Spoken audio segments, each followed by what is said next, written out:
соңында қалдыраймыз. Әдейі соңына қойып қойдым. Потом себет бар. Вот, солар ғой. Так, кеттік ой болса, сабағымыз бастайық оқушылар. Мен қазір окноны ашып алайын сендерге. Так, сендерге көрініп тұр деген ойдамын оқушылар, Все, олай болса кеттік, Мен жазып бастаймын. Шуламай, керекті білімді алып кетеміз, Тыныш. Так, оқушылар. Қараңыздар, мына есеп көрген шығарсыздар, Бұндай есептер қалай шығарамыз? Көрсеткіш теңдеу оқушылар, Бірінші барлығын давайте 2 негізге келтіріп алайық. Сонда мынау қараңыздар, өзі 2 болып тұр екен. Сонда 1 бөлінген, так, түбірасты x минус 1. Мына 0,5 дегенді мен давайте 2-ның минус 1 дәрежесі деп алайын балалар. Сонда 1 бөлінген түбірасты x плюс 1 болады. Тең болсын 4 дегенді 2-ның квадрат деп алайық. Көбейтілген түбірасты x плюс түбірасты x плюс x болады екен оқушылар. Енді оқушылар қараңыздар, бізде мынау бөлшектің бөлім бар емес па? Соңғы жағының 2-ның квадраты деп тұрған. Сол жерде байқасаңыздар, бізде былай тұр, Енді мен осы жерден түбірасты x жақшын сыртынан шығара аламын ба оқушылар? Шығара аламын, Потому что x деген дүниені біз былай жазуға болады, түбірасты x көбейтілген түбірасты x деп. Вот, сол себепті қараңдар, мен түбірасты x жақшын сыртынан шығарып жіберсем, менде не қалады? 1 плюс түбірасты x қалады, Вот так. Енді қараңыздар, негіздері бірдей, теңдіктің сол жағында не болады? Дәрежелер қосылып кетеді. Сонда 1 бөлінген түбірасты x минус 1, ойбай, көбейту деп жазып жатырмын, көбейту емес, дәреже бойынша минус болып кетеді, 1 бөлінген түбірасты x плюс 1 болады екен. Тең болсын, мына жақта қараңдар, 2, оның дәрежесінде 2 түбірасты x дейміз, біз түбірасты x жақшын сыртынан шығарып жіберіп едік. Сонда бізде түбірасты x плюс 1 қалды. Енді мына екеуі қысқарады. Болды. Енді қараңдар, бұл екеуі қысқарғанымен мына көрсеткіштік функцияларды қысқарып кетеді, то есть 2 мен 2 де қысқарып кете салады. Бізде не қалады сонда? Бізде 1 бөлінген, так, түбірасты x минус 1 бөлінген, так, түбірасты x плюс 1 қалар екен. Енді бұл жерде бұл бізге тең болсын, так, 2 бөлінген түбірасты x плюс 1-ге оқушылар. Так. Енді балар қараңыздар, мен теңдіктің оң жағын сол жаққа өткізім деп ойлаңыздар. Дәл осы тұрыста, алдына минус қойып қоямын да, тең болсын 0-ге. Енді бізде ортақ бөлім неден теді балар? Ортақ бөлім бізде түбірасты x минус 1 көбейтілген түбірасты x плюс 1-ден тең деп тұр. Сондықтан мына жаққа береміз. Мына жаққа түбірасты x плюс 1-ден, мына жаққа түбірасты x минус 1-ден, мына жаққа түбірасты x минус 1-ден береміз, Енді значит жазам. Түбірасты x плюс 1 минус түбірасты x минус 1. Мына жақта минус 2 көбейтілген түбірасты x минус 1 болсын. Осы тең 0-ге, Үстін 0-ге, астын тең емес 0-ге десек. Енді бұл жерден ең алдымен үсті бойынша жұмыс жасай берейік оқушылар, тыныш қана, Түбірасты x плюс 1 минус түбірасты x плюс 1 минус 2 түбірасты x плюс 2. Тең 0-ге. Так, енді мына екеуі қысқарады. Бізде не қалады? Бізде минус 2 түбірасты x плюс 4 қалады. Тең 0-ге. Бұл неге тең? Бұл бізде минус 2 түбірасты x тең минус 4-ге, түбірасты x тең 2-ге. Екі жағын квадраттай салатын болсақ, бізде x-ның мәні тең болады екен 4-ге. Болды. Осы есептің жауабы оқушылар. Түсінікті ғой, Тепті оқушылар, мына есеп. Сұрақ жоқ бұдан. Так. Ұйқы дейді, жақсы тепкен болса, жақсы. Сұрақтарын жоқ шығар оқушылар, Все, онда, сет дейді. Хорошо, кетіп келесі онда. Так, келесі егін есеп. Так, енді мына есепті уже ең көп келетін осы есеп осы шығар оқушылар, Ең көп келетін. Енді мына есепті не істейміз балалар?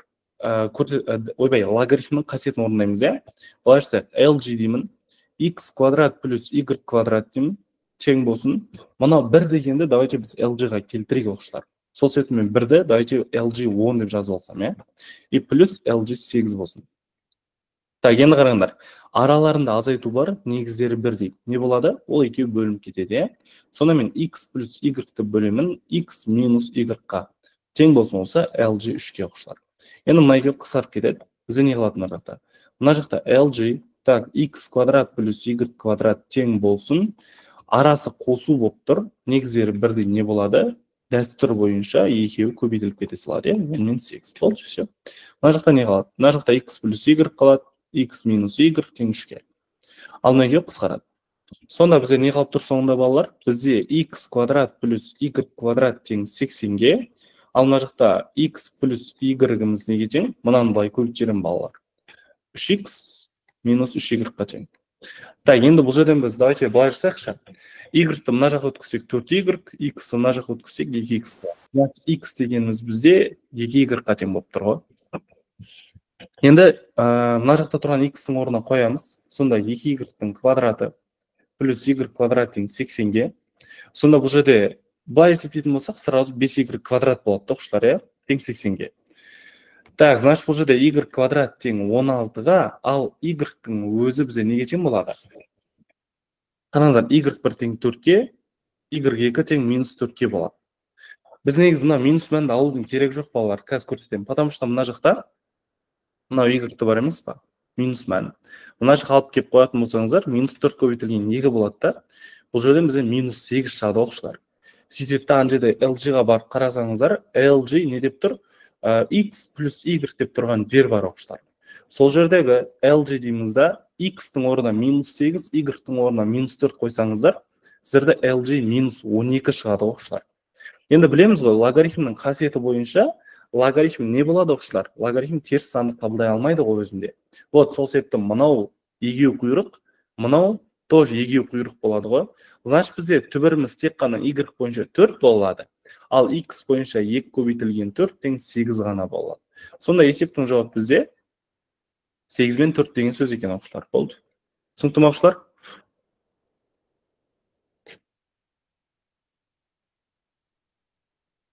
Записті жоқ, записті финишқа саламын оқушылар.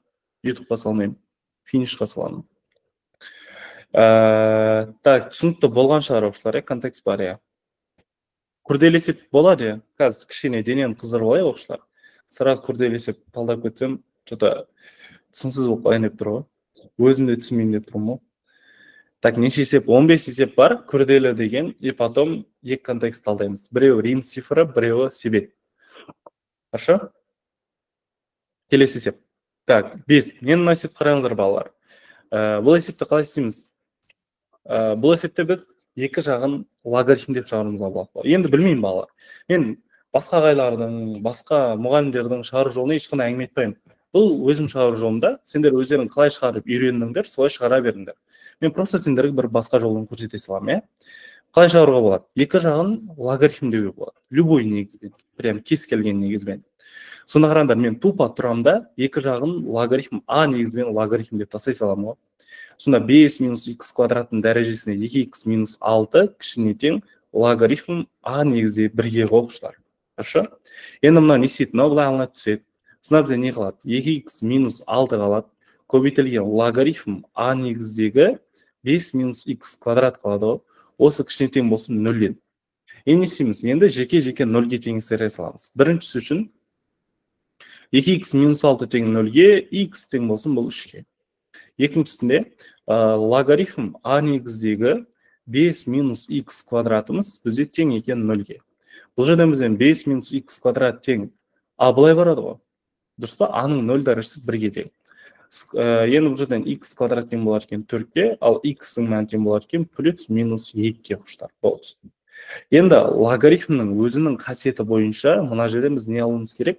Анықталу облыс алуымыз керек құштар. Дұрыс па? Значит, бұл жерде 5 минус x квадрат үлкен болу керек 0-ден.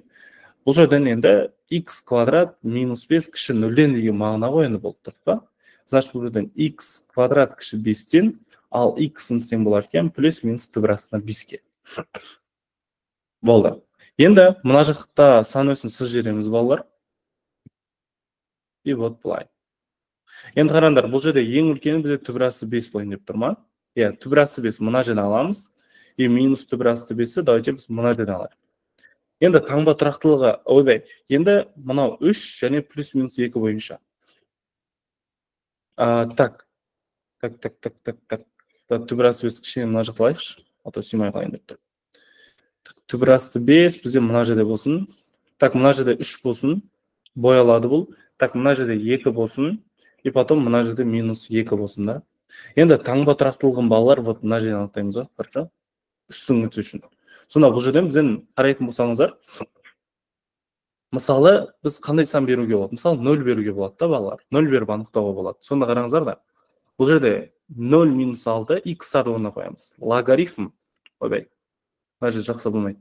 Так, логарифм а негіздегі 5 минус 0 болады. Енді бұл жерде бізде минус 6 көбейтілген логарифм а негіздегі 5 қой. Бұл енді бүйтіп логикамен қарайтын болсаңыздар, бұл жыбы теріс таңбалсан екен көрініп тұр. Дұрыс па? Значит, мына 0 алған аралыққа минус қоямыз балалар. Қалған жаққа плюс қойып кетеміз ғой болды. Сонда мына жаққа плюс, мына жаққа плюс, мына жаққа минус түседі екен. Енді бұл жерде кіші деп жатқандықтан минус аралық қойылады. Болды қойылды. Енді астында, вот міне мына жер үшін.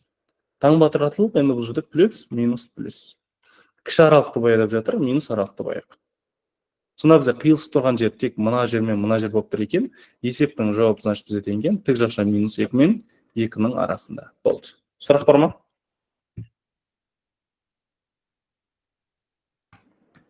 Балалар?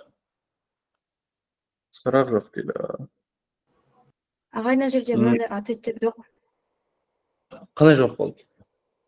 Ол жерде 0,75 пен плюс 6-ның ортасына іліп тұрды, минус 1 мен 3-дің ортасына іліп тұрды, потом минус 6 пен плюс 6 деп тұрды, потом 0 мен плюс 6-ның ортасына іліп тұрды. Білмеймін, есептің жауабы болса шығады енді. Жоқ, бұл есепте ең сұраған осы аралықтағы бүкіл бүтін сандардың қосындысы дұрыс 0 болады ғой. Осы болады. Болды онда. Все. Жақсы, онда жақсы. Дұрыс па, 0 болады. Минус 2 мен 2 қосылады, минус 1 мен 1 қосылады, сонымен бітті ғой. Ұйқы болады, сонымен дұрыс па? Келесі. Так, келесі 3.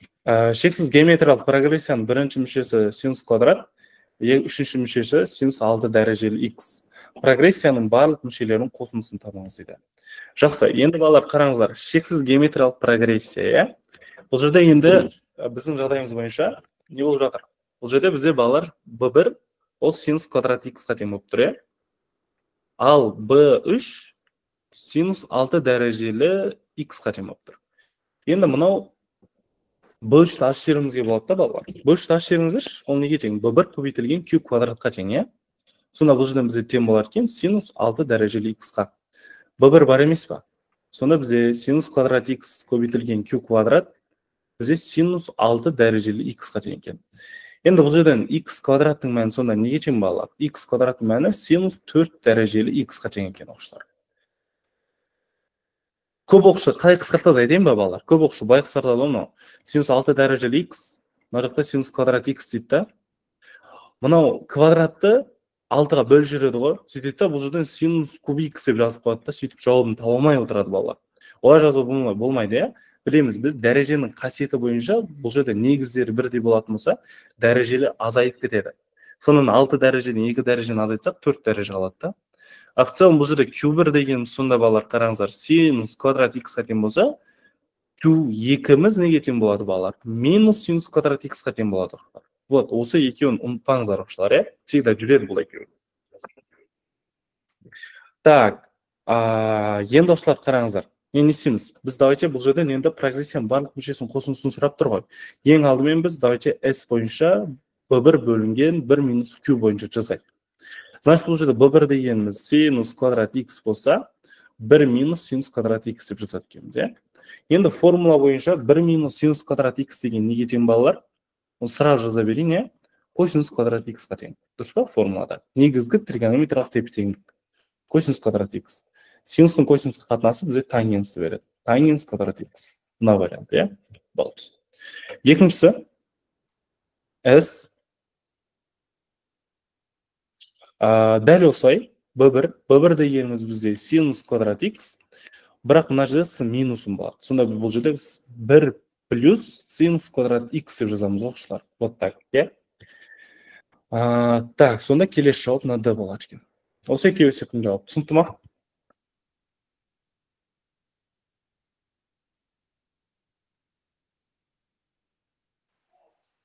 Мына жерде өспелі болғандықтан кейін тек плюсын алмаймыз ба? Өспелі демеген ғой? Кемелді демеген. Жоқ, былай қарасақ, бүйтіп өскен ғой. Синус квадраттан синус 6x-қа дейін. Кем кетсе, білмейсің ғой? Мысалы, сендегі... Жоқ, мына жерде. Сенде синус Кемеде деп айтып тұрған жоқ қой. x мысалы сенде 2-ден 1 болса, b1. 2-ден 1-дің квадраты неге тең? 4-тен 1-ге тең. Кубы неге тең? 8-ден 1-ге тең. Білмейсің ғой сен? Кем кетуі де мүмкін, может быть. Өсіп кетуі де мүмкін. Сол себепті айтылмаған бұл жерде дедім. Аха. Бір вариантты болса, қайсысын таңдаймыз? Көп жауапты 2 балдық. Окей. В общем, осылай құштар. Так, келесі. Так, финишқа тіркелу қазір айтам. Так, еңілік отырма не сабақта? Так, келесі сеп. 5. Енді мұнай сет қараңыздар құштар. Так, не істейміз? Шамдауымыз керек, өрнекті шамдаңыз, егер 0 мен x-іміз 0 мен пи бөлінген 2-ның арасында жатыр. Ол нені білдіреді? Типа мына синус x деген бәле бар емес па? Ол оң таңбалы сан дегенді айтып тұр ғой, болды балалар. Басқа дым мағынаны білдірмейді. Енді істейміз, енді бұл жерден біз ортақ бөлім береміз балалар. Қараңыздар, мен бұл жерден жеке-жеке түбірге алып алайын, чтобы түсінсіз болмау үшін. 1 плюс синус x түбірдің астында 1 минус синус x болсын оқушылар. И минус мына жақта дәл осылай 1 минус синус x. Так, и бөлшектің бөлімінде 1 плюс синус x екен. Осылай. Так, енді ортақ бөлім береміз оқушылар. Ортақ бөлім бізден түбірдің астында, бір ортақ түбірдің астында неден деді? 1 минус синус x и 1 плюс синус x-тан деді оқушылар. Ал үстіне мына жаққа 1 плюс біліп тұрсыздар ғой неден дедіне, жазбай қойсайын, оқушылар. Екеуіне де теп. Сонда қараңдар, мына жаққа тиген кезде не болады? Бұл жерде 1 плюс синус x-тың квадраты болып кетеді оқушылар. Дұрыс па? И минус болады да, мына жақта да дәл осылай. Бірақ бұл жақта 1 минус синус x-тың квадраты болады екен. Вот так. Так, енді қараңыздар. Енді бізде не болады? Мына жақшамен түбірмен мына екеуі қысқарады.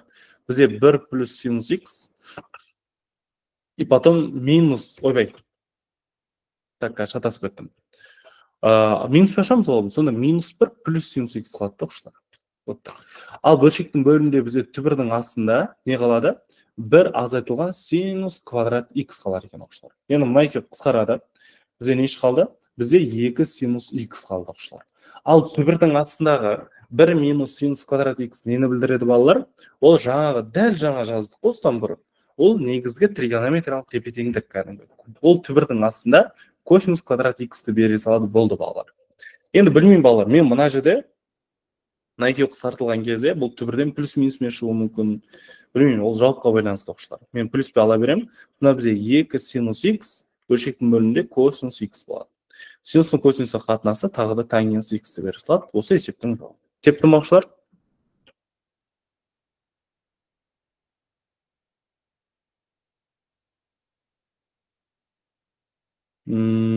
Так. Жас кітеп. Қай эфир ұнап жатыр ма оқушылар? Пайдалы болып жатыр ма? Қош болсын есептер.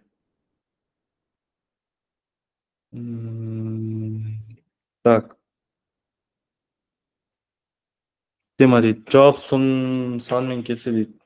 Білмеймін мен жауабын. Қатын тауып берем ме жауабын?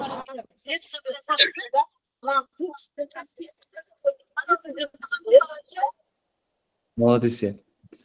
Так, келесі. Алтын десеп, енді қараңдар. Осы функцияны зерттеңіз дейді. Балалар, давайте біз бұл функцияны мынау қатар бойынша зерттеп тастайық. Хорошо? Так, енді ең алдымен қараңыздар, А варианты бойынша. Мәндер жиыны дейді. Мәндер жиынын табатын кезде бұл функцияның просто так мына синус тұрған жерге бар емес па? Минус 1 мен 1-ді қоя салыстар болды балалар. Сонда 2 көбейтілген 1 плюс 1 бізде тең болады екен 3-ке. Енді дәл осы синус тұрған жерге минус 1-ді қоямыз да. Сонда бізде минус 1 шығады екен. Сонда бұл функцияның мәндер жиыны минус 1 мен 3-тің арасында екен. Болды. Келесі В варианты бойынша ең кіші оң периоды. Былайша айтқанда периодын сұрап жатыр. Бізде периодтың формуласы Т тең болады 2π бөлінген модуль астында К-ға оқушылар. Білесіздер? Так, енді оқушылар қараңыздар. 2π модуль астында К ол x синус аргументі бар емес, мына аргументіндегі. Аргументінде тұрған x-ның алдында коэффициент. Ол 3 қой, болды. 2π бөлінген 3 біздегі период. Келесі С варианты анықталу болса дейді. Енді құштар қараңыздар, анықталу облысы табатын кезде, өзі анықталу облысы табатын 5 түрлі жағдай бар балалар. Олар бізе қараңдар, түбір, бөлшек, логарифм, арк синус, арк косинус и потом тангенс, котангенс. Болса 5 түрлі жағдайда математикада жалпы анықталу облысы алынады да. Ал енді қараңыздар, осы 5 түрлі жағдайдың кемінде біреуін көріп тұрсыздар ма мына жерде? Кемінде біреуі жоқ. Иә? Ешқайсысын көріп тұрған жоқпыз біз. Сол себепті анықталу облысы не болады? Анықталу облысы минус шексіздіктен плюс шексізге дейінгі аралық. Немесе барлық нақты сандар жиыны, немесе x тең r деп тұруы мүмкін, білмеймін балаларда. Хорошо? Келесі D варианты. Бізде не дейді? Тағы және жұптығын анықта дейді. Енді бұл жерде бір ғана функция көрсетілген, ол тек қана синус. Синус бізде қандай функция? Тақ функция. Дұрыс па? Значит, бұл функцияның өзі тоже тақ функция деп белгілеп кетпеңіздер, қателесесіздер. Қараңыздар, тақ және жұптылықты анықтау үшін не істеуге болады? Минустардың x-тардың орнына минус x қойып кетесіздер. Дұрыс па? Сонда бізде минус 3 синус x шығады и плюс 1. Енді қараңдар, минус алына шықпай ма? Сонда минус 2 синус 3x плюс 1. Қараңдар, минусты қойған кезде бізде не пайда болды?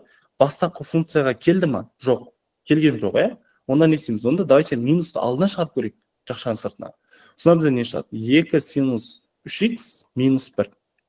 Енді қараңдар, бастағы функцияға келді ма? Келген жоқ.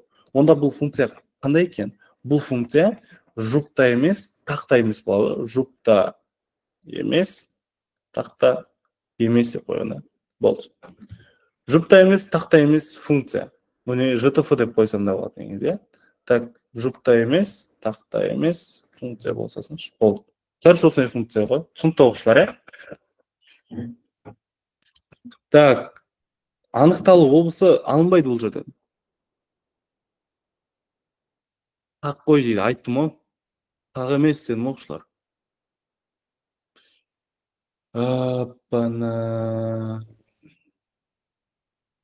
Аралас функция ғой, е.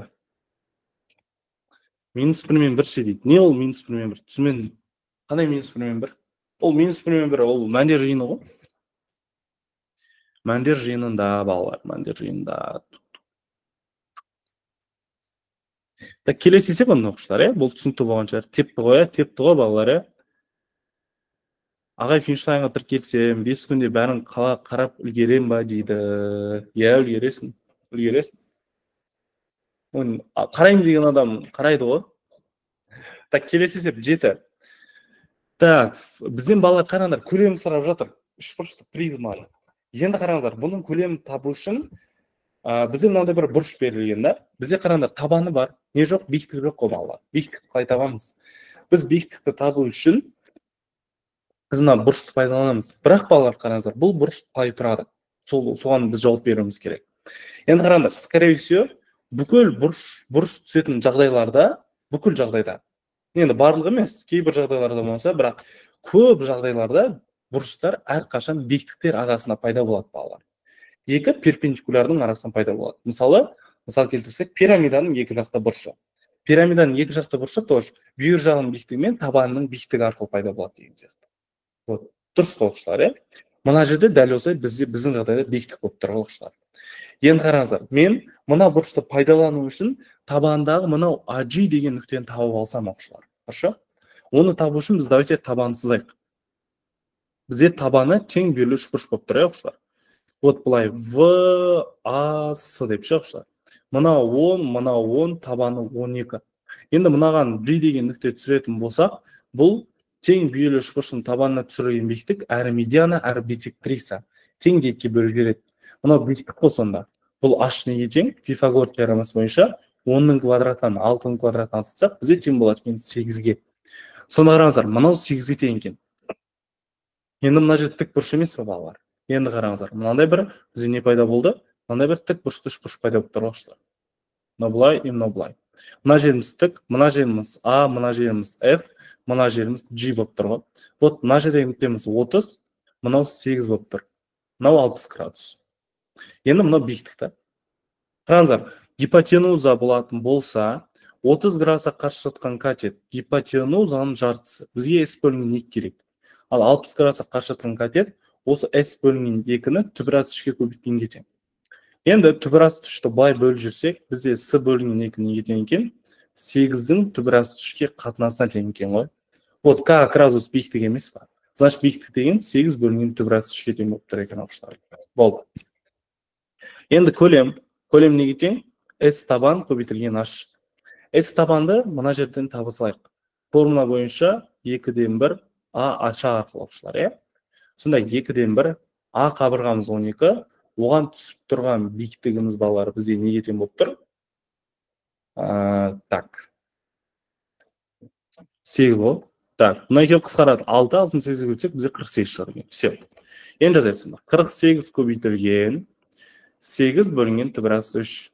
Енді мынаны иррационалдан құтылатын болсақ, ол 8 түбірасты 3 бөлінген 3 болады ғой. Мына екеуі қысқарады да 16. Так, 16-ны 8-ге көбейтілген балалармен, так, 16 көбейтілген 8. Бізде шығады екен оқушылар 128 түбір астында 3. Тепті ма?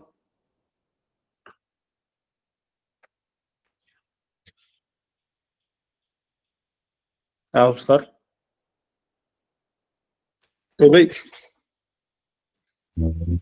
Ойбай. Пұшқам түсіп кетті. Так, түсінікті дейді. Сұрақтарыңыз жоқ оқушылар, е? Все. Так, жоқ дейді.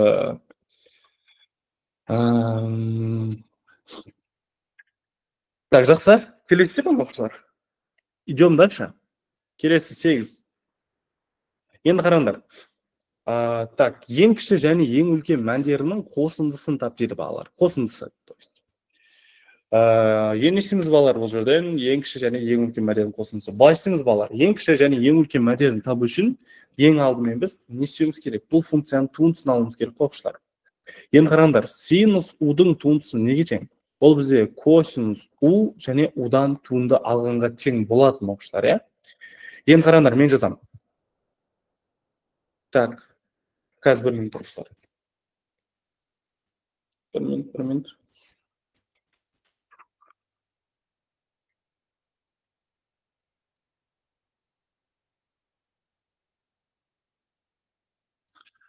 Так, енді қараңдар, туындысы бойынша алайық. Сонда бұл жерде синустың туындысы косинус, бұл жерден 2x минус пи бөлінген 3. И осы 2x минус пи бөлінген 3-тен туындаса, ол 2-ге тең болады. Потому что пи бөлінген 3 тең ол кәдімгі сан ғой. Санның туындысы 0. Сосын, ең үлкен және ең кіші мәндерін табу үшін осы жерді 0-ге теңестіреміз. Бізде 2 косинус 2x минус пи бөлінген 3 тең болады екен 0-ге. Енді бұл жерден бізде косинус 2x минус пи бөлінген 3 тең 0-ге тең екен. Ал бұл жерде так, 2x минус пи бөлінген 3 тең болады. 0-дегі дербес жағдай пи бөлінген 2 плюс пи-ге. Так, 2x дегеніміз бұл жерден бізден. Так, 5 пи бөлінген 6 болады ғой. Дұрыс па? Пи-ге. Ал x дегеніміз бізде тең болады, значит, 5 пи бөлінген 12 плюс балалар пи-ен бөлінген 2-ге тең. Енді оқушылар қараңыздар. Бұл жерде мынау n қосылған жерде бізде балалар шексіз көп түбір бар ғой, прям. Шексіз көп түбір бар, n болған соң. Бірақ бізде осы шексіз көп түбірдің ішіне қандай аралықтағы ғана түбірлер қажет бізге? Тек қана осы аралыққа сиятыны ғана қажет қой. 0 мен минус пи бөлінген 2-ге дейін ғана аралықтағы ғана қажет. Бұл себепті қараңыздар, мен істеймін. Мен n-нің орнына мәндер беремін. Мысалы, қараңыздар. Мысалы, обычно 0 беріп берейік. Сонда x тең болады 5π бөлінген 12 плюс 0-ге. Енді бұл жерден 5π бөлінген 12 шығады. Былай қарап отырсаңыздар, 0, 1, 2-ні берсек, бұл плюс шекске қарай кетіп жатыр. Бізге минус шекске қарай кету керек. Потому что минус пи бөлінген 2-ге қарай жылжуымыз қажет. Значит, мына жауап ретінде алынбайды бұл түбір. Екінші, нені қоямыз? n-нің орнына минус 1-ді қоямыз енді. Так, сонда қараңыздар, x тең болады бізде балалар. Мына жақ қойсыздар, қақ қойбадар деп ойлап қоймаңыздар. Так, сонда қараңдар, 5π бөлінген 12 минус пи бөлінген 2 болады. Так, 12-ден ортақ бөлім берейік. Мына жаққа 1-ден, мына жаққа 6-дан келеді. Так, сонда қараңыздар, бізде пи 5π азайтылған 6π. Сонда бізде шығады екен минус пи бөлінген 12 оқушылар. Так, енді қараңдар, үшіншісіне қойып көрейік. n-нің орнына минус 2-ні қойсақ. Сонда x тең болады. 5π бөлінген 12 минус бұл жерден, скорее всего, Так, пи шығады ғой балалар. Минус пи шығады. Енді бұның есептеудің қажеті жоқ балалар. Бұл жерден полигон бұл асып кетіп тұр. Сондықтан бұл жерге былай қойып қойсам. Тек қана мынау жетеді. Енді құштар қараңыздар. Мен қазір минус 3-ті қоятын болсам, тоже асып кетеді. Минус 4 қоятын болсам, тоже асып кетеді. Сонда тек қана мынау аралықта болатын қандай түбір бар екен? Бір-ақ түбір бар. Ол минус пи бөлінген 12. Болды. Қазір біз осыны ғана қойып есептейміз. Сонда біз балалар 3 санды қоямыз ғой. Ең алдымен мына есептің берілгендегі x-тардың орнына минус пи бөлінген 2-ні қоямыз. Екіншісі минус пи бөлінген 12-ні қоямыз. Үшінші так 0-ді қоямыз. Болды. Енді осы қойып шығайық құштар. Кеттік. Так, сонда синус так минус пи ма? Қараңдарда мына минус пи бөлінген 2 мына x-ның орнына қоямыз ғой енді. Сонда минус пи шығады ғой, дұрыс па? И минус пи бөлінген 3. Сонда бізде шығады екен синус минус 4 пи бөлінген 3. Сонда бұл жерден бізде минус синус 4 пи бөлінген 3 шығады. Так, 4 пи бөлінген 3-тегі өзінің мәні минус түбірасы 3 бөлінген 3 қой. Алдына минуспен түбірасына 3 бөлінген 3 шығады екен. Келесі минус пи бөлінген 12-ні қойып көрейік. Сонда синус так, минус пи бөлінген 6 болады енді қысқарып. И минус пи бөлінген 3. Так, сонда бізде шығады екен синус минус пи бөлінген 2. Енді бұл жерде минус алына шығады да, синус пи бөлінген 2 деген мәні 1-ге тең. Болды. Енді 0-ді қойып көрейік. Сонда бізде шығады екен синус 0 минус пи бөлінген 3. Минусты алына шығар жеретін болсақ, синус пи бөлінген 3, пи бөлінген 3 деген мәні бізде тең. Қанша балалар? Минус түбірасты 3 бөлінген 3-ке. 2-ға 2. Енді ойбай 2 ғой, мен ақша тасып жүрмін. 2 болады мыналар. Так, мыналар 2 болады құштар. Енді құштар қараңыздар, не болады? Бұл жерде ең үлкен және ең кіші мәндердің қосындысы ғой. Мынау ең үлкен болып тұр, ал мынау ең кішісі болып тұр ғой. Осы екеуінің қосындысын сұрап жатыр. Сонда түбірасты 3 бөлінген 2-ке қосылыстар 1-ді. Осы есептен жауап боламыз. Түсінікті ма? Бөлімі 2 бола ма десе жоқ дей ма? Ондай жауап болмады дейді. Білмеймін онда құштар. Может, бұл жерде 2x минус пи бөлінген 3 емес, минус 2x минус пи бөлінген 6 шығар. Может, білмеймін даже. Ну, бірақ шығару жолы осылай. Логикасы осылай ғой құштар.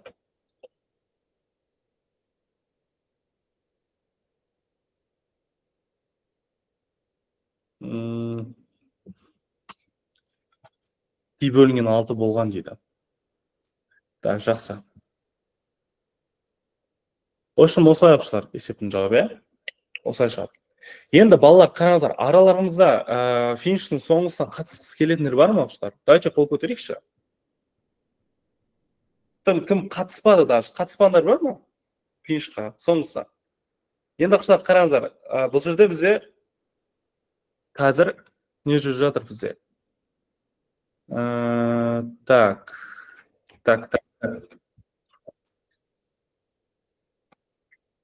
Қатыспай дейді. Енді құштар қараңдар, қатысандар негізі ол дым зияны жоқ. Мен сендерді зорламаймын.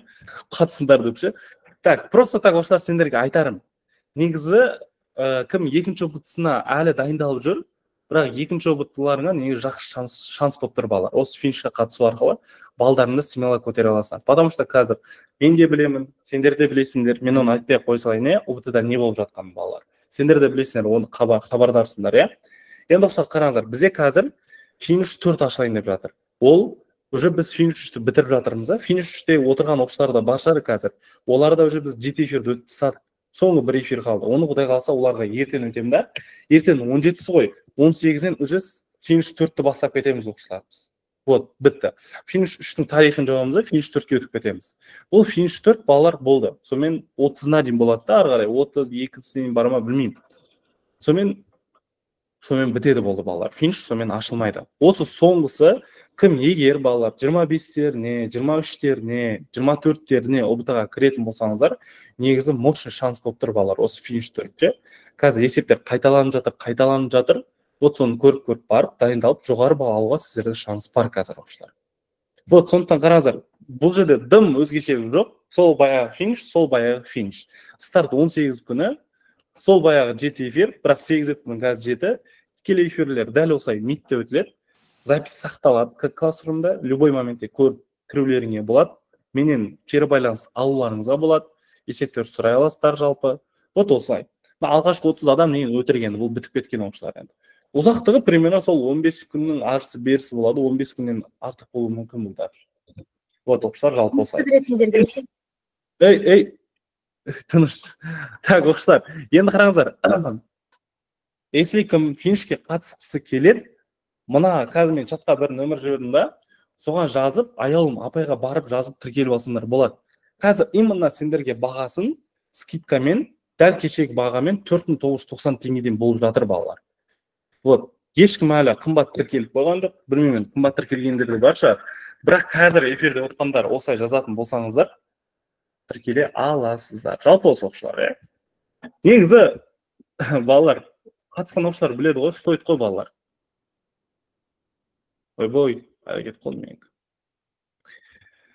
Так, в общем, осылай. Ағай неге 8 теңге өсіп кеткен дейді. Ой, 4999 қой. 80 0 болады оқушылар. 0 болады оқушылар, 0 болады. Так, қатасып кеттім ма? В общем, осылай оқушылар. Кто хочет, келіңдер. Бізге финишқа келіңіздер, құдай қалса жоғары балл жинап кетесіздер. Білесіздер, қазір қайталанып жатыр оқушылар, Так.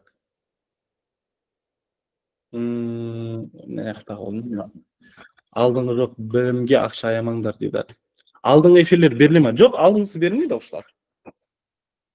Алдыңғысы берілмейді. Бұл финиш 4 бойынша. Жаңа есептер, қазіргі таңда келіп жатқан есептер деген сияқты очпа балалар. Сондықтан дым артық әңгімесіз, келсеңдер, аямасаңдар оқушылар. 24 кірсен, балалар, қараңдар, мен сендерге айтамын, бұл жерде отырғандар, мысалы сен 22-сіне кіресің ба, 20-сына кірсең, 21-не кірсең, алма финишті, жоламасай болды.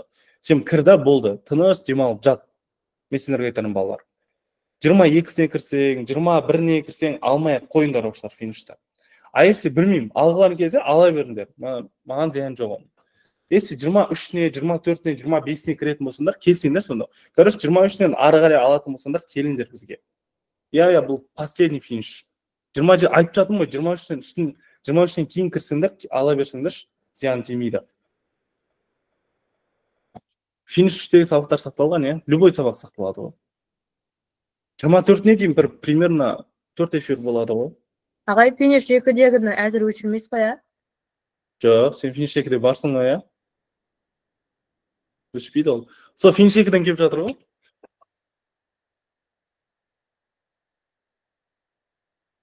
Үшті алып біле бермей қалдым ғой. Так. Вот ошым осылай оқушылар. Живой адамдар отыр ғой қасымда тіркелген. Есіше көрмеген болсаңдар, келіп бізге келіңдер, қатарымызға қосылыңыздар. Так. Ошым осы жібердім қазір чатқа балалар. Осы нөмірге жазасыздар, аялым апайға жазасыздар, қазірше эфирден келдім десеңіздер, түсінеді аялым апайдың өзі. Финиште сақталады, финишқа сақтаймыз бұл эфирді. Все, сонымен кеттік оқушылар, жалғастыраға қарай. 9. Алғашқы үшіншесінің қосындысы 9-ға тең, ал квадраттарының қосындысы 99-ға тең. А5 және D-ны тап дейді оқушылар. Енді қараңыздар, мен жазайын. Алғашқы үшіншесінің қосындысы. Ол бізде А1, А2 және А3 қой балалар. Осы үшеуінің қосындысы бізде 9-ға тең. Ал квадраттарының қосындысы А1-дің квадраты, А2-ның квадраты, А3-дің квадраты, ол бізде неге тең екен? 99-ға тең екен. Енді бұл жерден бізде табу керек А5 және D-ны. Жақсы. Енді мынаны ашайық. А1, А2 деген А1 плюс D, А3 деген А1 плюс 2D оқушылар. Тең 9-ға. Сонда бұл жерде 3А1 плюс 3D тең 9 болса, теңдіктің екі жағын 3-ке бөліп жіберейік. Сонда бізде А1 плюс D қалады, 3-ке тең. Ал бұл А2-ні береді. Сонда бұл 3-ке тең екен. Енді біз мынаны ашайық. А1 мен D-ны табу үшін. Сонда А1-дің квадраты, А2 деген 3-ке тең ғой. 3-дің квадраты, А3 дегеніміз А1 плюс 2D оқушылар. Осының квадраты. Осы 99-ға тең екен. Енді оқушылар, бұл жерден бізден А1 деген емес, мен D-ны тапсам. D дегеніміз бізде 3 минус А1-ге тең болып тұр, 3 минус А1-ге тең болып тұр. Соны қараңдар, А1-дің квадраты, мынаны былай өткізейік, плюс А1 дейміз да, D-ның орнына мен қоямын 3 минус А1-ді. Так, тең 90-ға тең болады. Сонда бұл жерде мынаның квадраты бар еще. Так, А1 квадрат плюс А1 плюс 2 көбейтілген, так, 9 минус 6А1 и плюс А1 квадрат болады оқушылар. Өтірік айтамын, мен не жазып жерін үстіне квадрат қарап жүріппін ғой. Шатасып кеттім оны үстіне квадрат. Так, жақшан аша дегеніміз 6 минус 2А1 болар екен ғой. И оның квадраты тең 90-ға. Бәсе? Так, енді А1-дің квадраты мына жақта бізде 6 минус А1 болады. Мына арасы плюс еще. Тең осы 90-ға. Мынаның квадраты бар. Так, А1-дің квадраты плюс 36 минус 12 А1 плюс А1-дің квадраты болады. Тең осы 90. Значит, бұл жерде 2 А1 минус 12 А1. Так, 36-дан 90-ды азайтсақ. Так, 36 минус 90. Бізде минус 54 шығады екен оқушылар. Осы тең болсын 0-ге. Теңдіктің екі жағын 2-ге бөліп жіберейік. Сонда бізде қанша шығады екен? А1 минус 6 А1 минус 27 ма? 27 шығады, тең 0-ге. Так, дискриминант one love қой оқушылар. 6-ның квадраты қосылған 4 көбейтілген 27. Так, 4-ті 27-ге көбейтіп, так, 4-ті 27-ге көбейтіп, оған 36-ны қоссақ, бізде 144 шығады екен. Енді бұл жерден А1 бірінші А1 табылсақ, сонда бұл жерден бізде 2, 6 плюс минус 12. Так, 9 шығады. Екінші А1 табайық. 6 минус 12 бөлінген 2. Бұл жерден бізде минус 6, минус 3. Міне. Аққа құдай жақ қой балалар. Көріңдер ғой. Аққа құдай жақ, бәрібір сондай жауап шығады оқушылар. Білесіңдер оқушылар. Анау квадрат емес қой дейді ол. Квадрат еді, қалдырып кеткен ол байқамай. Так, енді оқушылар қараңыздар, бұл жерде алғашқы үш мүшесінің қосындысы дейді. Қазір тексеріп көреміз оқушылар. Қазір тексеріп көреміз, D-ны табамыз да, бұл жерде біреуі бөгде түбір болуы мүмкін. Екеуі құйрық ше. Қазір тауып алайық қайсы екен. Қараңдар, алғашқы D1 үшін D 3 минус 9. Сонда бұл жерде минус 6 шығады екен. Мына 9 қойдым. Келесі D1-ны табайық. Сонда бұл 3 плюс 3 болып кетеді. Бұл жерден 6 шығады. Енді оқушылар қараңыздар, бұл жерде екі прогрессия пайда болып тұр да. Алғашқы прогрессиямыз үшін А1 бұл жерде 9-ға тең. Значит, екіншісі AX неге тең? Мынау D минус 6 ғой. 9-дан 6-ны азайтсаңдар, прогрессия бойынша 3 болады. Келесі А3, осы А2-ден 9 минус 6 азайтсаңдар, минус 3 болады. Бірінші прогрессия осылай кетеді. Мына не жеріне? Болу керек қой мына жерде. Міне. Енді дәл осылай, бірақ келесі прогрессиямыз да. Ол келесі прогрессиямыз бай. Бұл жерде А1 бізде минус 3. 2. Так. Минус 3, А2. Минус 3-ке, мына жерде не болып кетті? Шатасып кеттім ғой, не? Егеуде келем, не? Так, біреу келмей қалу керек мұның? Ана жердегі А1 плюс А2 плюс А3 дегенге қойып тексерсек ше, мынау біріншісі ғана шығады ау. Так, мына екіншісі де шығып қойын деп тұр да сол. Так, қараңдар, екіншісіне D мынау болып тұр. Сонда минус 3-ке 6-ны қосатын болсақ, бізде 3 шығайын деп тұр. Үшіншісі үшін А3-те 3-ке 6-ны қосақ 9 шығайын деп тұр ғой. Мынау да келіп тұр, мынау да келіп тұр ғой. Біреу келмейтін еді оқушылар, мына біреуін шығарған еді оқушылар. Қалай шығарған еме? Ұмытып қалдым ма? Аға өткенде матрица келді ма дейді. Матрица. Мынау атаған әлет өспеліп, кемелдіп те айтпаған ғой. Балалар, ал квадраттарын қосынсы дейді. Так.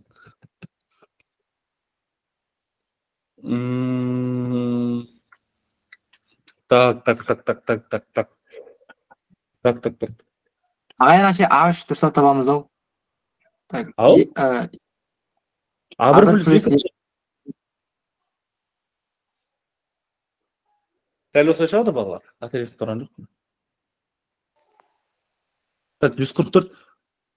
6-тан 12-ні азайттым ғой, минус 6 шығады, минус 6-ны 2-ге бөлсек, минус 3 шығады. Дұрыс қой.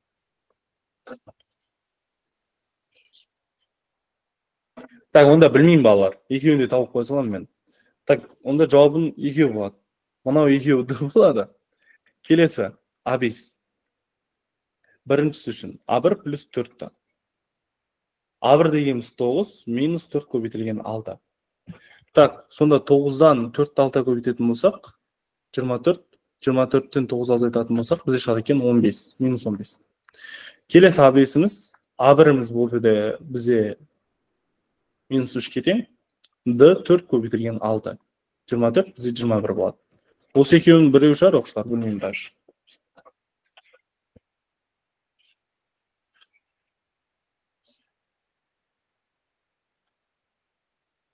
Ош, осылай болып тұр оқушылар, біздің жағдайымыз бойынша. Тепті оқушылар, е?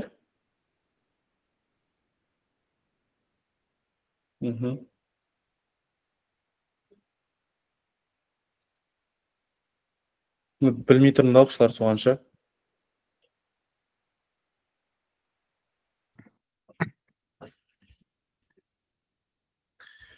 Теппей қалды дейді.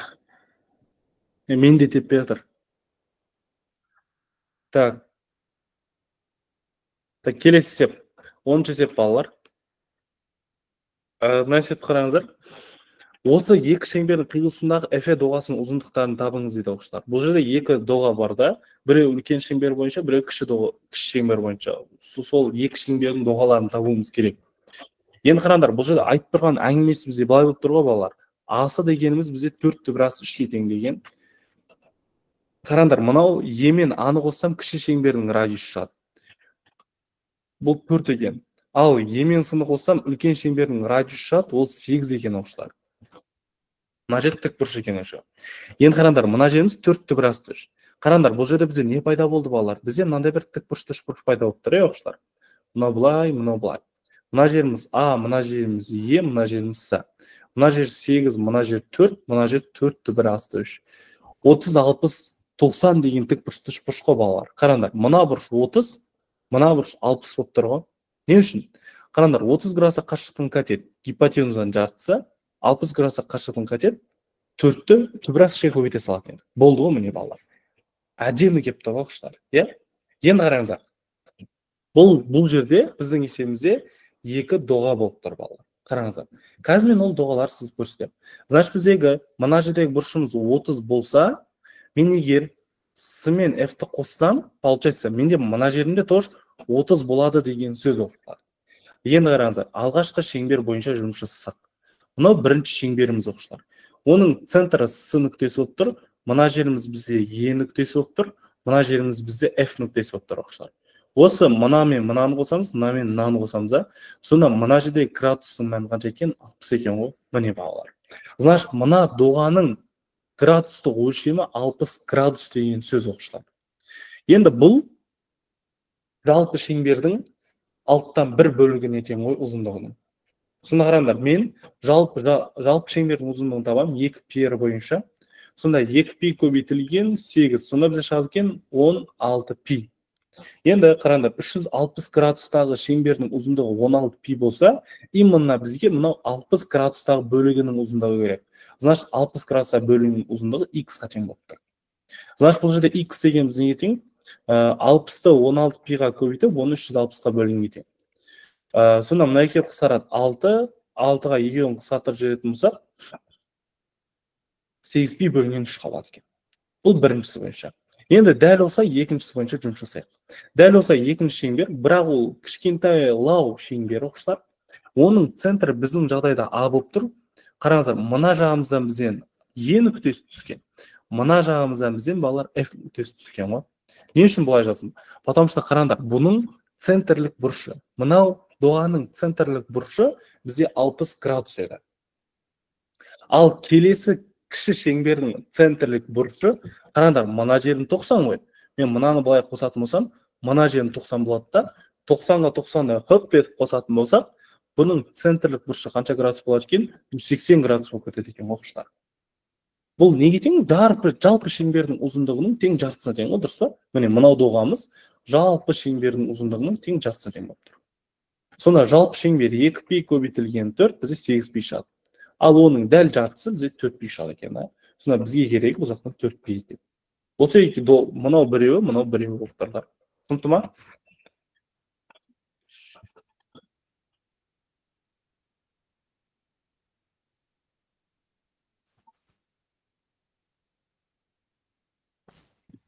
алтын есепті көрсете аласыз ба? 9 есеп 1 береді. Аға деп сонда көрсетемін деген ба? Міне.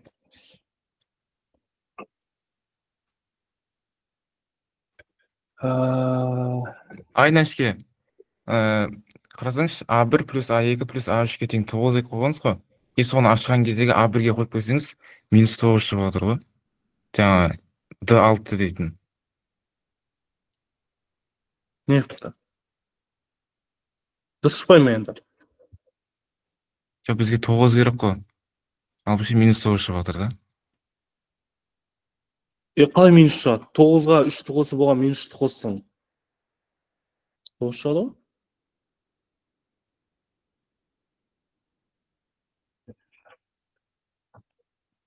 Болды ғой? Сұрақ жоқ шығар оқушылар, е? Мынада да сұрақ жоқ оқушылар, е? Енді контекст шығарайық оқушылар. Кеттік. Келесі енді контекст себет. Енді қараңдар. Тік бұрышты параллелепипед тәріздес себеттер берілген. Кіші себеттің өлшемдерінің ені 11, ұзындығы 20, биіктігі 10 дейді. Ортаншаны осылай, үлкендігі осылай дейді. 26-шы есеп. Кіші себеттің көлемін тап дейді. Кіші себеттің әңгімесі міне былай болып тұрған. Көлемі бұл тік бұрышта параллелепипед болғандықтан үш өлшемінің көбейтіндісі деп жаза береміз оқушылар. Сонда олар 11, 20, 10 екен ғой. Сонда бұл жерде шығады екен 2200 ғой балалар, дұрыс па? Осы есептің жауап болады. Онда жауап бізде В вариантта тұр.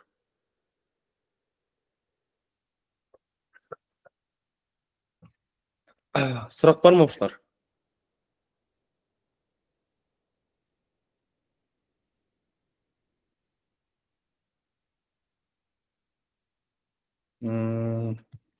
Сұрақ жоқ, е? Келесі 27 балалар. 27-ні қараңыздар. Кіші себеттің көлемінің ортанша себеттің көлеміне қатынасы дейді. Енді ортанша себеттің көлемі ол V2 болсын да. Оның өлшемдері тоже ABC арқылы есептей саламыз. Олар 18. Алхамдулиллах. Так, 18, 20, 10 екен балалар. Так, 18 көбейтілген 20 и көбейтілген 10 бізе шығады екен 3600 оқушылар. Енді бізден кіші себеттің көлемінің ортанша себеттің көлеміне қатынасы деп тұр ғой. Кіші себеттің көлемі 2200 шықты. Так, ойбай, 2200. Ал ортанша себеттің көлемі 3600 шықты. Мәке қысқарады. Сонда бізде 22-нің 36 қатынасы, бұл екеуі енді 2-ке қысқарады, сонда 11-дің 13-ке 11-дің 18-ге қатынасындай болады. Ол бізде мынау D деген вариантта тұр. Түсінікті ғой, ә?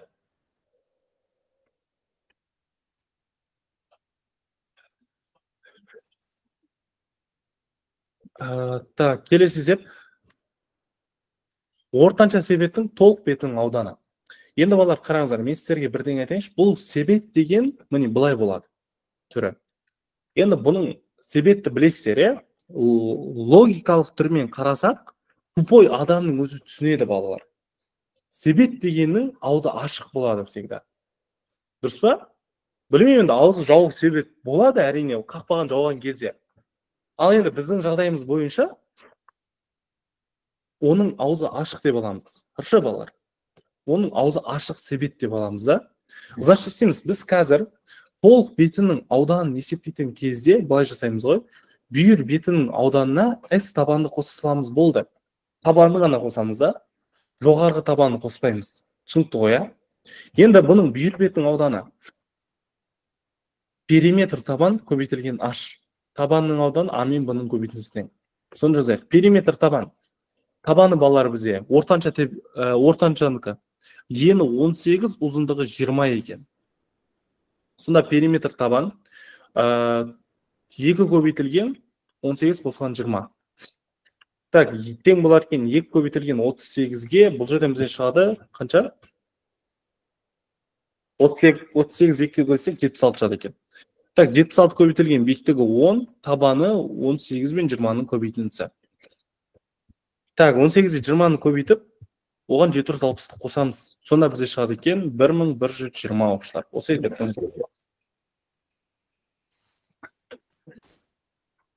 Так, енді толық мынау А деген вариантта тұр.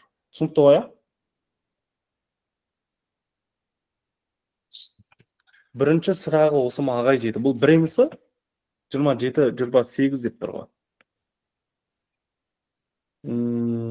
Так. Болды, көріңіздер ғой балалар. Үсті ашық болады ғой, значит. Келесі. Так, 29 балалар. Кіші себеттің бүйір бетінің ауданы дейді. Енді бүйір бетінің ауданы деген ол easy ғой. 2 көбейтілген А қосылған Б-ға биіктіктің көбейте саламыз. Периметрге ғой. Периметр сонда бұның 11 қосылған 20 ғой. И көбейтілген оны 10 деген биіктігіне көбейтеміз. Так, давайте кеттік. 31 көбейтілген 2, и оны 10-ға көбейтсек, бізде шығады екен 620 оқушылар. Есептің жауабы С вариантында тұр.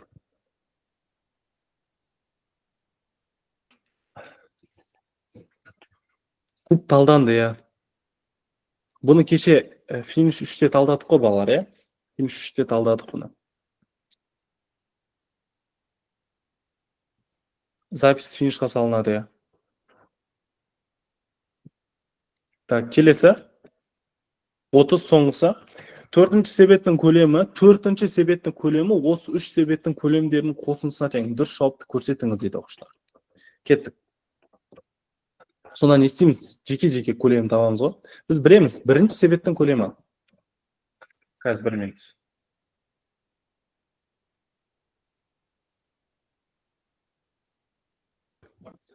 Так, қараңыздар балалар. Бірінші себеттің көлемі біз мына жақта есептеп тастағанбыз ғой, я? Ол 2200, екіншісінікі 3600. Так, кеткізем мен. Біріншісінікі 2200, екіншісінікі 3600, үшіншісінікі 15 көбейтілген 22 көбейтілген 20 болып жатыр ғой, балалар, е?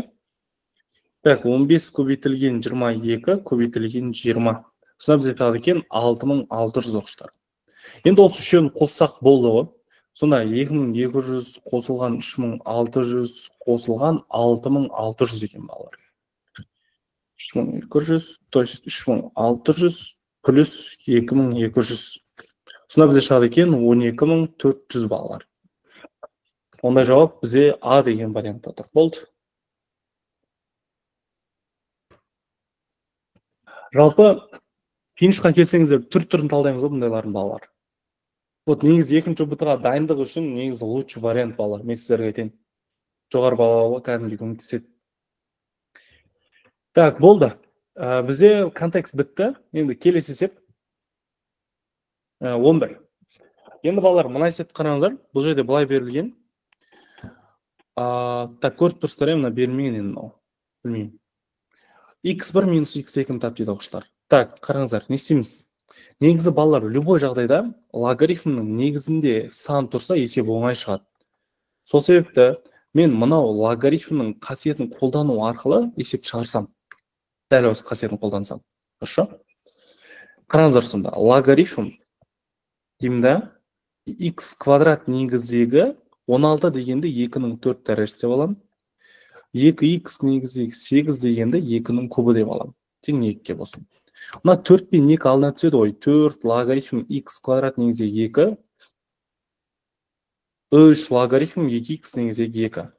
Тең 2-ке болсын. Енді ауыстырайық сонда. 4 көбейтілген 1 бөлінген логарифм 2 негіздегі x квадрат плюс 3 көбейтілген 1 бөлінген логарифм 2 негіздегі 2x болсын. Тең 2-ке. Енді мынау 2 бұлай алына түспей ма?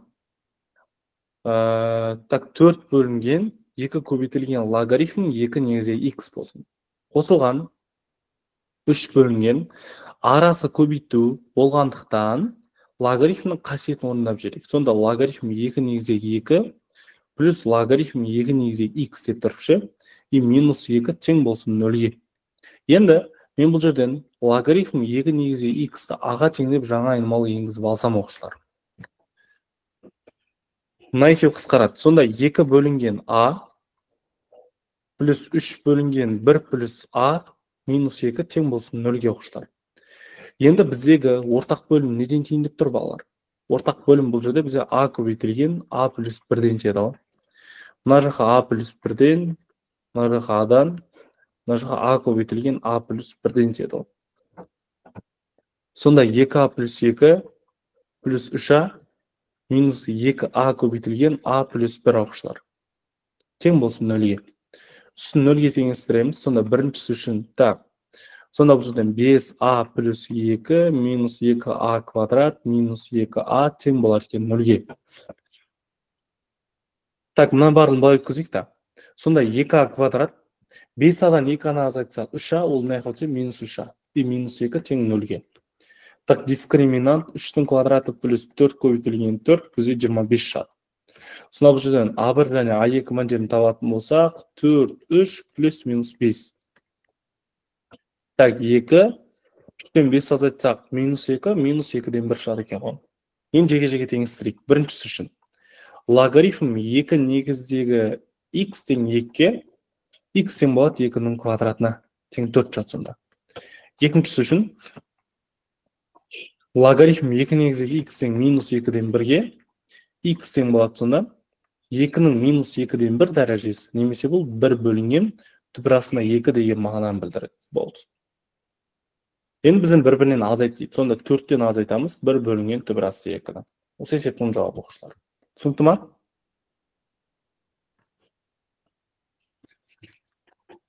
Оқушылар? Апана дейсіңдер да. Осы осындай есеп бұл балалар.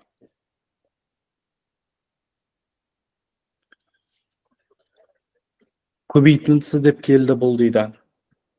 Көбейтіндісі болса көбейтіп қоя саласыңдар ғой. Так, келесі есеп. Бүтін шешімі дейді балалар. Енді қараңыздар. Бұл есепті біз былай шешеміз. Мынаны былай өткіземін. Сонда 4 плюс x үлкен нетен болады модулясына x квадрат минус x минус 2-ден. Енді стрелка таңба не қарап жатыр? Модульге қарап тұр. Сонда x квадрат минус x минус 2 осыған стрелканы өзіне қаратамызда x плюс 4 деп жазам. Бұнда есептердің ең оңай шығару жолын көрсетейін ба? Балалар, екі жағын квадраттай саласына болды. Хорошо? Сонда қараңыздар, x квадрат минус x минус 2-ның квадраты минус деймізда x плюс 4-ның квадраты дейміз ғой. Осы кішіне тең 0-ден болады. Енді кәдімгі қысқаша көбейту формуласы бар емес пе? А квадрат минус b квадрат. Осыған сала саламыз ғой. Хорошо? Сонда қараңыздар. X квадрат минус x минус 2 минус x минус 4 болады. Минус 5 жердің. X квадрат минус x минус 2 плюс 5 ашамыз. Плюс x плюс 4 болды. Кішіне тең 0-ге. Енді жеке-жеке теңестіреміз. X квадрат минус 2x минус 6 тең 0-ге. Дискриминант 2-ның квадраты плюс 4 көбейтілген 6 24. 4 алда өзі. Қанша өзі? 36 ғой. Не өкіттің ой? 24 ғой. Да, 24 болды, сосын 28 шығады, бәсе мен шатасып кеттім. Так, енді x1 және x2 түбірлерін табайық. Сонда 2 плюс минус 28-ден 2 түбірасы 7 шығады. Енді 2-ні жеке-жеке бөлжесек, 1 плюс минус түбірасына 7 шығады екен. Болды, келесі екіншісі. X квадрат, мына екеу қысқарады. 4-тен 2-ні азайтсақ, плюс 2 тең 0-ге. Бұл жерде x квадрат тең минус 2, ал бұл жерден шешім шықпайды. Тек қана мынау. Енді сан өсіне сыз жерік балалар. Мына жерден 1 плюс түбірасы 7-ның ойып аласыздар. Мына жерден 1 минус түбірасы 7-ның ойып аласыздар. Таңба тұрақтылықты міне мына жерден анықтаймыз. Хорошо?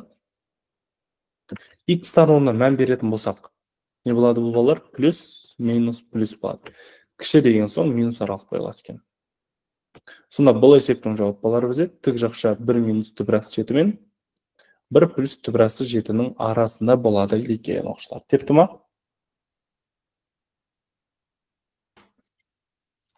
Балалар, мына есеп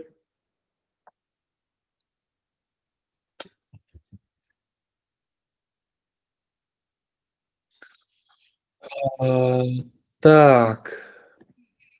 Бүтін шешімі.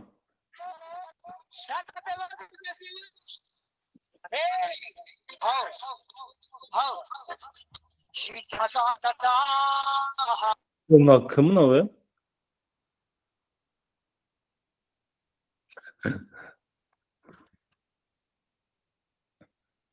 Қанша есептейді? 15 есеп оқушылар,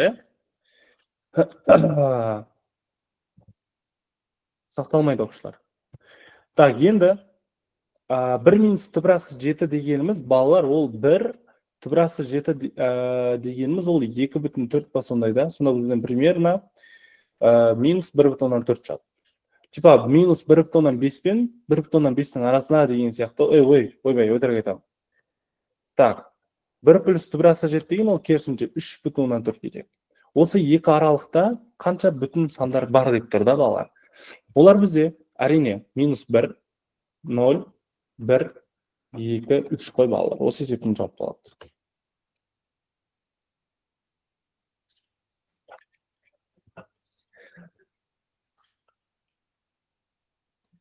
Түсінікті оқушылар, Қошым осылай. Так, көбейсін бұл жағдайда керек емес анықталуы дейді. Так, келесі есеп оқушылар. Ағай не дейді? Ағай, МС есептер матемге келсе апел ма дейді. Келмейді ғой? Апелляция бермейсің ғой кесе. Келмейтін шығар негізі оқушылар. 13-ші есеп. Енді балалар, мына есепті қараңыздар, 2 бөлінген. Косинус 2х ашсереміз, мына бірден құтылу үшін формуласы бар ғой өзінің балалар. Ол бізе 2 косинус квадрат x минус 1 деген, и плюс 1, dx бойынша. Тең, сонда 2 бөлінген 2 косинус квадрат x dx бойынша. Қысқарат. Тең, сонда 1 бөлінген косинус квадрат x dx бойынша. Ал бұл бізе неге тең? Тангенс x-ға тең. И плюс интеграл. Осы есептің жауабы оқушылар, Так, бұл есепті де көрген шығарсыздар. Комбинаторика келмейді ғой? Или келе ма? Комбинаторика келмеу керек негізі балалар. Так, келесі есеп, бұл есеп түсінікті болған жарсендерге, онда келесі есеп. 14. Енді мына есеп қараңдар. Теңдеудің түбірлер жатқан аралық. Бұл 1-ға келген есеп, 5 секундына келген есеп. Ол кішігірім қиындау есеп балалар енді. Так, енді бұны қалай шығарамыз? Біз бұны былай жасаймыз оқушылар. Түбірдің астында мынау қысқаша көбейту формасымен жиналады балалар. Сонда бізде қалай жиналады бұл? 4х минус 3-тің квадраты болады балалар. Тең 4х минус 3-ге. Егер сіздер балалар айтайын да, мынау екеуін былай қысқартырып кетесіздер ғой. Шляпасын алып тастайсыздар сосын. Олай істейтін болсаңыздар, есептеріңіз қате шығады балалар. 100% есептеріңіз қате болады. Не үшін? Потому что бұны қысқартуға болмайды балалар. Егер мен мына жерде плюс тұрса, мен айтатын едім. Примерно, ойбай, бұл жағдайда да негіз қысқартуға болмайды балалар. Білмейміз бұл жағдайда да. Потому что оқушылар, не үшін қысқартуға болмайды? X-тің біз қандай сан екенін білмейміз балалар. X может теріс сан болуы мүмкін, X может оң сан болуы мүмкін, білмейміз. Сол себепті, егер X теріс сан болатын болса, сіздер мына екен қысқартыр жерсеңіздер, түбірдің астынан теріс таңбалысан шығып болады. Ал бізде математикада түбірдің астынан ешқашан теріс сан шығаруға болмайтын еді балалар. Түсінікті ғой, Вот сол себепті ол екеуін ешқашан қысқартуға болмайды балалар бізде математикада.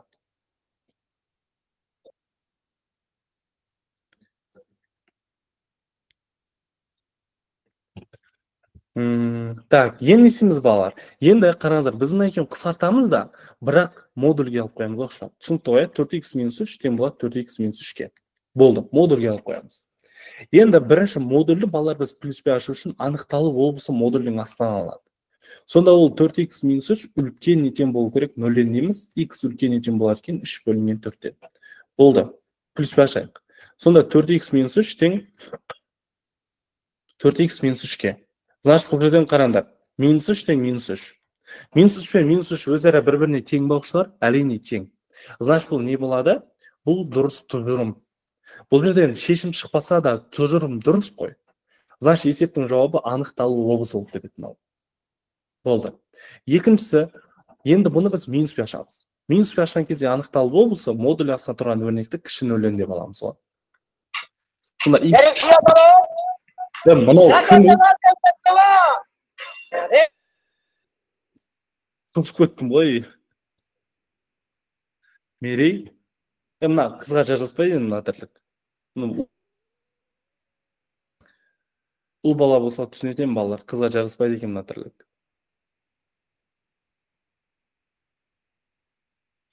Екі жағын квадраттап шығарғам ғой, нөл болып қалды дейді. Жақсы. Енді мына жерде бір Айгерім деген қызымыз отыр да. Бұл менің звугымды не үшін өшірді екен деп қоймда Айгерім.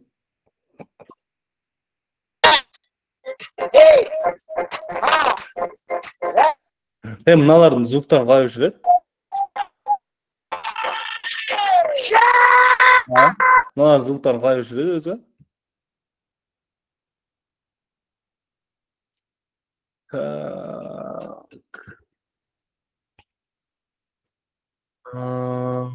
Настройкасын өшіріңіз. Так. Настройка запретить дейді. Бұны қалай өшіреді? Скрывать, задавать анонимно, задавать... Так.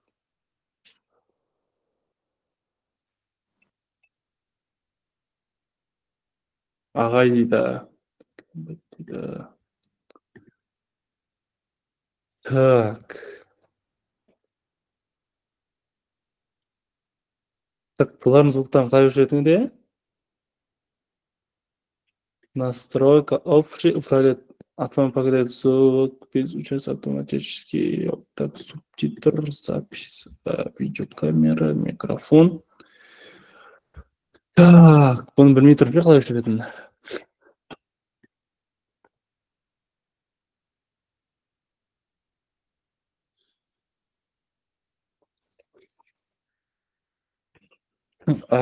Так. ISO не істеді? ISO не істегенін білмеймін ше. Балалар, ISO не істеді?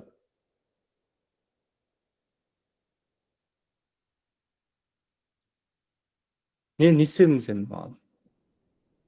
Не музыка қосың сен? Жоқ, не қосасыңдар сендер, соны айтыңдаршы. Сен мейлі қараңдаршы да. Сен сабақ көрмейсің ба? Бұл көрмесе шық кетсе бұл эфирден. Кірмесе бол, қайт кеме, көрме мені, бол. Жоқ болып кетсе болды. Сабақ көргің келмей ма? Мына жерде отырған басқаларға мешать етпесеңдерші балалар. Әркім өзі үшін сабақ оқығың келмей ма? Басқаларға зияндарын тимесін балалар бұл жерде. Түсінікті ғой, а? Жоқ болып кетсеңдерші болды. Сабақ көргілерің келмей ма? Просто так менің эфирімді құртып жатсыңдар, бұл бір. Екіншіден, мына жерде отырған оқушылардың вниманиясын алып жатсыңдар. Ол үшіншіден, мына жақта отырған әрбір оқушы ОБТ-ға дайындалам деп отыр. Солардың фокустарын құртып отырсыңдар.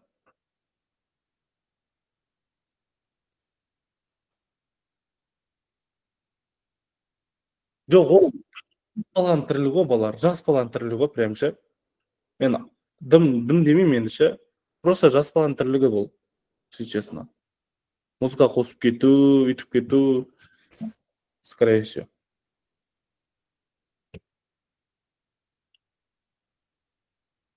Болды дейм ағай, болмаса қазір тағы қосам дейді. Қоссай? Қоссай.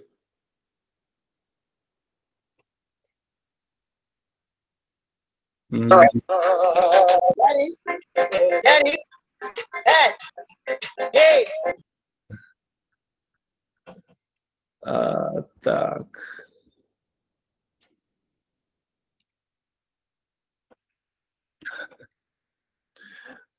Дауа жоқ. Дауа жоқ балалар. Дым деп.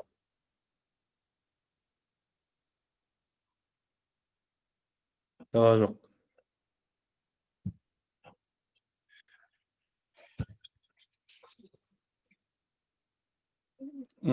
Так, келесі сеп. Так, мына есеп қараңыздар балалар. Бұл жерден бізге не шығады? 3 бөлінген 4 шығады, Мен бұл баланы қазір табамын бәрібір балалар. Мен қазір WhatsApp-қа кіргенмін. Мен бұл баланы табамын бәрібір. Так, енді бұл жерден бізде не шығады? Минус ашамыз ғой. Сонда бұл жерден 4x минус 3 тең минус 4x плюс 3 шығады екен. Сонда бұл жерден не шығады балалар? Так, бұл жерден 8x тең болады екен 6-ға, x тең болады екен, бұл жерден 3 бөлінген 4-ке. Енді қараңдар, мынау 3 бөлінген 4 мынау аралыққа жатады ма? Жоқ, жатпайды, иә? Значит, бұл жерден шешім жоқ. Потому что мына жерде жай жақша тұр, ал мына жерде тік жақша болу керек, иә? Кішіне тең деген болу керек. Сол себепті түбір ретінде алынбайды. Тек қана сонда біздің жауабымыз не болады? Жаңағы мен айтқан аралық x 3 бөлінген 4-тен балалар. Осы ғана есептің жауабы ғана бола салады.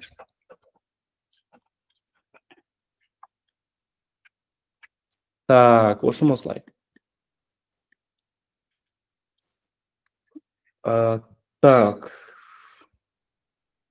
Так, келесі есеп оқушылар.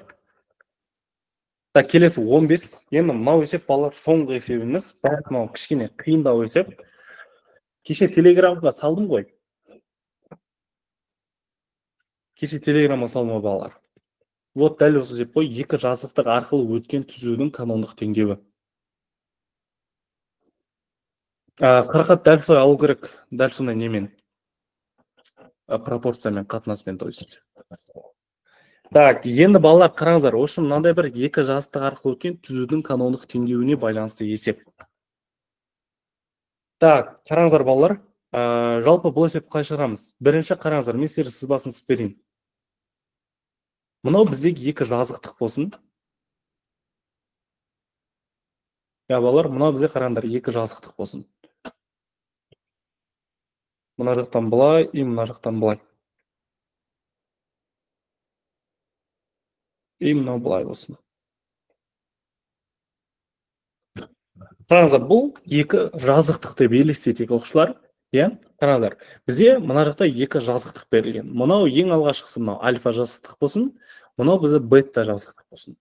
Қараңыздар, мынау мендегі альфа жазықтығы, ал мынау мендегі балалар бета жазықтығы болсын. Хорошо? Енді қараңыздар, әрбір жазықтықтың несі болады балалар? Нормаль вектор болады. Енді қараңыздар, альфа жазықтығы үшін нормаль вектор 1 деп алайық. Ол неге тең? X, Y, Z-тің алдында тұрған коэффициенттер. 1, минус 2, 3 екен. Келесі, бета жазықтығы үшін нормаль вектор бізде неге тең оқушылар? Ол 3, минус 2 және минус 5-ке тең екен оқушылар. Вот так болсын. Хорошо? Так, енді дәл осылай тұра берсін.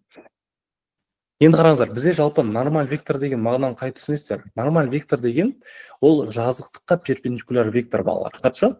Қараңыздар, ол векторлар. Мысалы, мынау альфа жазықтығы үшін нормаль вектор 1, міне былай түседі ғой. Міне, мына жеріміз мына жазықтыққа перпендикуляр болады. Ал мына бета жазықтығы үшін нормаль вектор 2, міне былай болады да балалар. Тоже міне не болады екен? Жазықтыққа перпендикуляр түседі екен. Бұл біздің осы жазықтықтың нормаль вектор.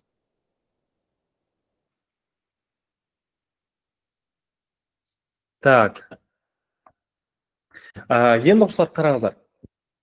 Бұл екі жазықтық арқылы өткен кезде, балалар қараңыздар да, екі жазықтық өтеді ғой. Сол кезде бізде қиылысуында бізде түзу пайда болады екен ғой. Прям екі жазықтық өткен кезде қиылысуында бізде түзу пайда болады. Қараңыздар, міне ол түзу міне мынау ғой балалар. Байқап тұрсаңыздар, ол түзу бізде міне мынау болып тұр. Екі жазық бір түзудің бойында міне былай қиылысайын деп тұр ғой балалар. Вот, кәдімгі L деген түзудің бойында. Енді қараңыздар, әрбір түзудің бойында не болады балалар? Өзінің бағыттауыш векторлары болады. Бұл бағыттауыш вектор бізде кәдімгі мынандай бір A деген бағыттауыш вектор болсын. Который оның координаталары A, B, C деп алайық оқушылар. Оны білмейміз. Енді қараңыздар, біздің мынау нормаль векторларымыз өз жазықтықтарына перпендикуляр болатын болса, кішкене оларды түсіретін болса, қараңыздар. Мынау 1. Нормаль вектор 1, міне былай да бізде перпендикуляр болып түсе алады. Ал нормаль вектор 2, міне былай да бізде перпендикуляр болып түсе алады оқушылар. Вот. Көрдіңіздер ғой. Значит, қараңыздар, біздің мына екі нормаль векторымыз жазықтықтарға перпендикуляр болатын болса, олардың қиылысуынан пайда болған түзудің бойында жатқан бағыттауыш вектор бар емес па? Оған да тоже перпендикуляр болып кетеді екен. Значит, қараңыздар. Бізде екі вектор перпендикуляр болатын болса, олардың балалар скаляр көбейтіндісі неге тең болатын еді? 0-ге тең болатын еді, оқушылар, Міне. Нормаль вектор 2 мен альфа А векторының көбейтіндісі тоже 0-ге тең болып кетеді екен, оқушылар. Тепті ғой,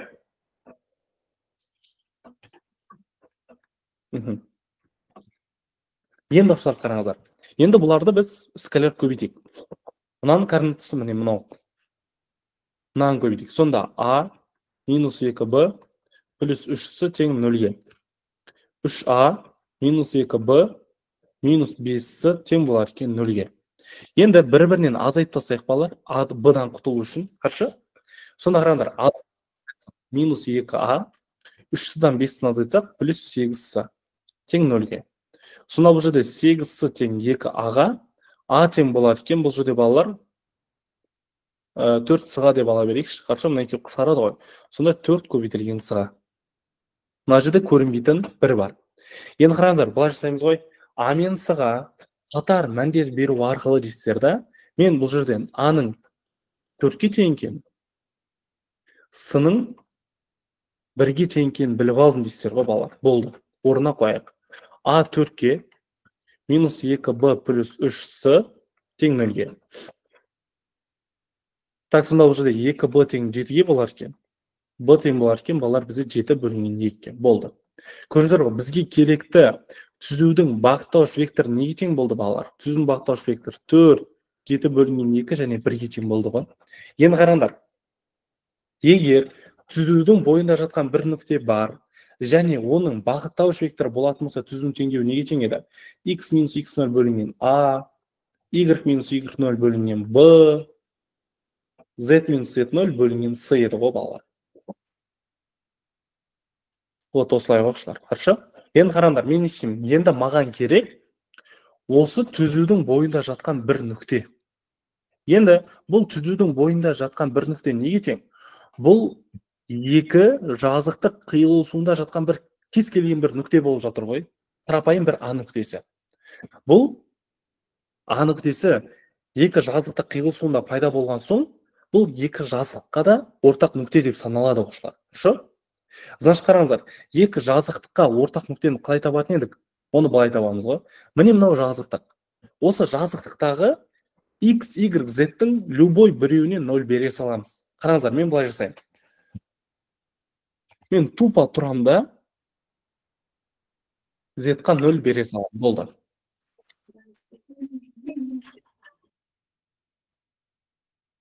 Не өкетті оқушылар?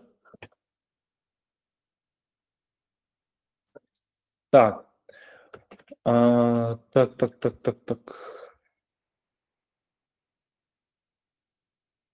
Осылай. Енді балалар қараңыздар. Z-қа 0 бере салам. Енді значит бізде не шығады? X минус 2y тең 6 бола салады. 3x минус 2y тең болады екен бізде 6-ға. Енді бір-бірінен азайтайық. Сонда бізде минус 2x тең болады екен 0-ге. Значит, бұл жерден бізден x тең болады екен 0.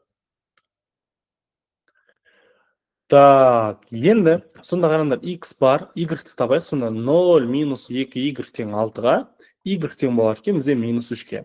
Сонда қараңыздар, түзудің бойында жатқан қарапайым бір A дегенден координатасы неге тең екен?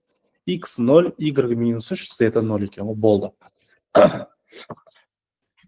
Болды оқушылар. Енді түзудің теңдеуін мынау формула бойынша жазып қоя салайық. Болды. Сонда x минус 0, A деген векторымыз 4, y плюс 3, 7 бөлінген 2, z минус 1, ойбай, z минус 1, ойбай, жоқ, z минус 0 ғой. Z минус 0 бөлімінде 1 екен. Осы бізге керек түзудің канондық теңдеуі оқушылар. Тепті ма?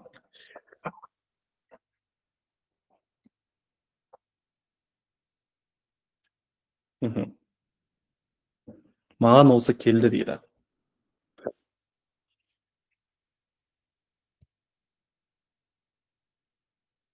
Вот осылай оқушылар. Қиын балалар, оңай емес қиын. Соңғы жағы кәдімгі түзудің канондық теңдеуін жазамыз, формула арқылы. Так, оқушылар осылай болып жатыр екен. Так, балалар, эфир ұнады ма? Бүгінгі эфиріміз енді андай бір жынды оқушылар болмаса, так, эфиріне жақсы өтетін еді. Жалпы балалар, егер кім, тағы да қайталаймын, кім финишке қатысқысы келеді, финишқа келіңіздер, смело сіздерді күтеміз, Аялым апа екеуміз. Так. Так, контекст. Бір контекст екен балалар, мен шатасып кеттім, бір контекст екен, екеуіміз екен. Біреу алдым мен. Так, балалар, финишқа келіңіздер. Дәл осы есептерді біз финиште талдаймыз. Сол алып кетпеу үшін біз сіздерді күтеміз финишта. Қатшы, келу үшін осы нөмірге жазсаңыздар жеткілікті.